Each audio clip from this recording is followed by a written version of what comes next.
दोस्तों 1980 का वो दौर था जब जिंदगी दिखावे से नहीं एहसासों से चलती थी।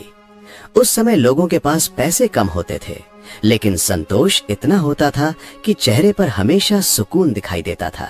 सुबह सूरज की पहली किरण के साथ दिन शुरू होता था। मुर्गे की आवाज, हैंडपंप का पानी खींचने की चर्र चर्र, आंगन में झाड़ू लगाती माँ और चूल्हे की धीमी आंच, यही हमारी अलार्म घड़ी थी। न मोबाइल की घंटी, न किसी ऐप की नोटिफिकेशन, लेकिन फिर भी सब समय पर जाग जाते थे।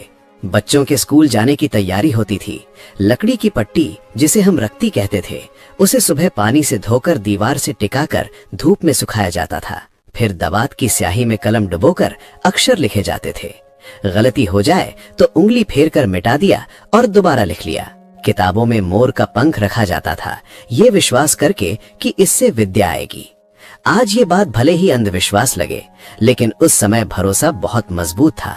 नहाने के लिए अक्सर घर में रखा होता था लाइफ बॉय साबुन। उसकी खुशबू जैसे पूरे घर में फैल जाती थी और लगता था सच में साफ हो गए। दांत साफ करने के लिए हर घर में मिलता था डाबर लाल दंत मंजन, लाल रंग का मंजन जिससे ब्रश भी लाल हो जाता था और होंठ भी, लेकिन वही ताजगी असली लगती थी। उस समय टूथपेस्ट कोई खास चीज माना जाता था। गांव की गलियों में बच्चे सुबह स्कूल से लौटते ही बस्ता एक कोने में फेंक देते थे और निकल पड़ते थे खेलने। हाथों से कंचे खेलना, मिट्टी में गोल घेरा बनाकर निशाना लगाना, गिल्ली डंडा, कबड्डी, लुका छिपी, रस्सी कूद, ये सब खेल सिर्फ खेल नहीं थे, ये दोस्ती की बुनियाद थे। जेब में कंचों की खनखनाहट गर्व की आवाज होती थी। कभी जीत जाते थे तो जेब भारी हो जाती थी, कभी हार जाते थे तो खाली, लेकिन दोस्ती कभी कम नहीं होती थी। खिलौने महंगे होते थे, इसलिए लकड़ी, कील और पुरानी चप्पलों से अपनी गाड़ी बना लेते थे। कोल्ड ड्रिंक के ढक्कन को हथौड़े से पीटकर चक्री बना लेते थे।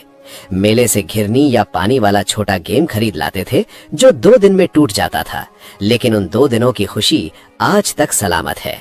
आज जिन आम, अमरूद, नाशपाती को हम महंगे दामों में खरीदते हैं, वो तब हमारे लिए मुफ्त थे। गांव के बाग में जाना, पेड़ पर चढ़ जाना, नीचे दोस्त खड़े, ऊपर से आम तोड़कर फेंकना, फिर नमक लगाकर खाना, उस स्वाद की बराबरी आज कोई महंगा फल नहीं कर सकता। खेतों में जाते थे तो छोटे कांटेदार बीज कपड़ों में चिपक जाते थे। उन्हें निकालकर दोस्तों के बालों में चिपका देना और फिर जोर से हंसना, वही असली मस्ती थी। किसी को ब्रांडेड कपड़े नहीं चाहिए थे, 2 जोड़ी कपड़े काफी थे। चप्पल टूट जाए तो उसे सिलवा लिया जाता था, फेंका नहीं जाता था। और फिर बात आती है उस समय के सैलून की। आज जैसे एसी, घूमती कुर्सी, फेस वॉश और स्टाइलिश कट नहीं होते थे। एक छोटी सी दुकान, दीवार पर टंगा बड़ा आईना, एक पुरानी कुर्सी, एक पंखा जो कभी चलता था कभी नहीं, और नाई की कैंची की खटखट। गर्दन पर सफेद कपड़ा डालकर बाल काटे जाते थे। कटिंग के बाद गर्दन पर पाउडर लगाया जाता था और एक हल्की सी थपकी मिलती थी, जैसे कोई सम्मान दिया जा रहा हो। बच्चे 2 रुपए की कटिंग करवाकर खुद को फिल्मी हीरो समझते थे। सैलून सिर्फ बाल काटने की जगह नहीं था, वो गांव की खबरों का अड्डा था। शाम को जब अंधेरा होता था और बिजली का भरोसा नहीं होता था, तब लालटेन जलाई जाती थी। उसका मेंटल अक्सर टूट जाता था, लेकिन उसकी रोशनी में परिवार एक साथ बैठता था। टॉर्च को मुंह के नीचे लगाकर डरावना चेहरा बनाना हर बच्चे की आदत थी। घर में अगर टेप रिकॉर्डर होता था तो वो बहुत बड़ी चीज मानी जाती थी। कैसेट डालकर गाने सुनना, पेंसिल से रील घुमाकर टेप सीधा करना, यही टेक्नोलॉजी थी। जिसके घर टेप होता था वहां मोहल्ले के बच्चे जमा हो जाते थे।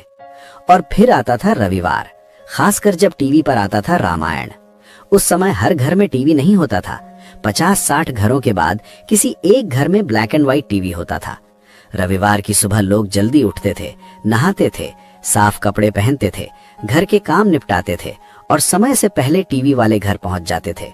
सड़कें सुनसान हो जाती थी, बाजार शांत पड़ जाते थे, खेतों में काम रुक जाता था। ऐसा लगता था जैसे पूरे देश में सन्नाटा छा गया हो।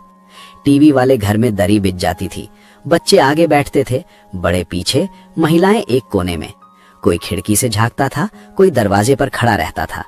अगर बिजली चली जाए तो सबकी सांस अटक जाती थी। कोई छत पर चढ़कर एंटीना घुमाता था और नीचे से आवाज आती थी, थोड़ा दाईं तरफ, अब बाईं तरफ, हाँ बस वहीं रोक दो। जैसे ही स्क्रीन पर राम जी का चेहरा आता था, लोग हाथ जोड़ लेते थे। कई लोगों की आंखें नम हो जाती थीं। वो सिर्फ सीरियल नहीं था, वो आस्था थी, वो सामूहिक भावना थी। एपिसोड खत्म होने के बाद भी लोग तुरंत घर नहीं जाते थे, बाहर खड़े होकर देर तक चर्चा करते थे। बच्चे घर जाकर लकड़ी का धनुष बनाते थे, कोई राम बनता था, कोई लक्ष्मण, कोई रावण। पूरा मोहल्ला उस कहानी को जीता था। उस समय मनोरंजन सीमित था, लेकिन उसका असर असीमित था। लोग पूरे हफ्ते अगले रविवार का इंतजार करते थे। आज हमारे पास स्मार्टफोन है, इंटरनेट है, सैकड़ों चैनल हैं, लेकिन वो सामूहिक खुशी नहीं है। आज हर कोई अपने अपने कमरे में अपनी अपनी स्क्रीन देखता है। तब एक स्क्रीन थी और पूरा मोहल्ला एक साथ बैठता था। तब टीवी ब्लैक एंड व्हाइट था, लेकिन जिंदगी रंगीन थी। आज टीवी रंगीन है, तस्वीर साफ है, आवाज डिजिटल है, लेकिन रिश्तों की आवाज धीमी पड़ गई है। 1980 का वो दौर सिर्फ एक समय नहीं था, वो एक एहसास था, वो सादगी थी, वो अपनापन था, वो मिलजुल कर जीने की आदत थी। जिसने वो दौर जिया है, उसके दिल में वो आज भी जिंदा है। और जब भी उस समय को याद करते हैं तो दिल के किसी कोने से एक ही आवाज आती है, सच में क्या दिन थे वो।